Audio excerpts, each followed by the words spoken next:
Good evening, everyone. We begin the readout tonight with the question of justice. What does it mean? For George Floyd's family, it means what feels like some measure of justice happened yesterday, at least, when after 3 weeks of devastating and emotional testimony, Derek Chauvin was convicted on all counts, allowing them and us to officially state that the former Minneapolis police officer murdered George Floyd. But bigger picture, what does justice mean? George Floyd isn't coming back. He isn't at home. His children and his loved ones no longer have their father, their sibling, his friends are without him.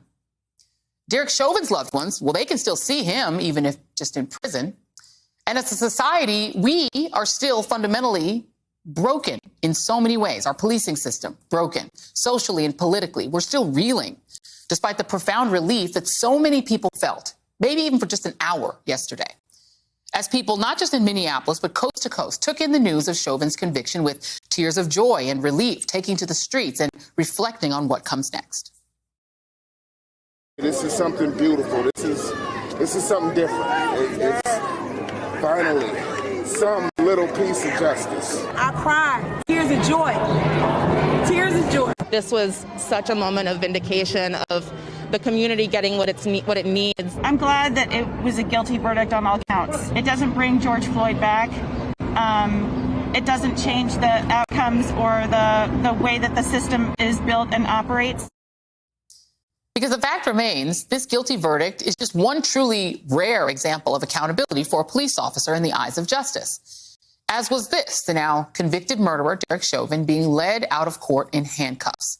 And he is indeed now a murderer and seen as such in the full light of day, as President Biden noted last night. But true justice requires more than that, right? It requires that going forward, Black and other non-white people be treated as human beings by law enforcement, as Vice President Harris made clear in her statement yesterday. And today, the Biden administration took a major step towards real systemic change.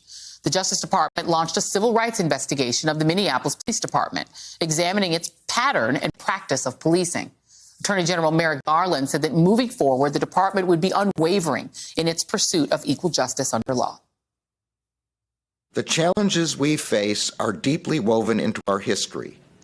They did not arise today or last year. Building trust between community and law enforcement will take time and effort by all of us. But we undertake this task with determination and urgency, knowing that change cannot wait. The announcement also comes amid renewed calls to pass real and tangible police reform in Congress, namely the bill passed in George Floyd's name, the Justice in Policing Act, to make good on a pledge from President Biden to the Floyd family last night. Hey, thanks for watching our YouTube channel. You should know that you can follow today's top stories and breaking news and catch up on your favorite MSNBC shows all in one place. Download the NBC News app today.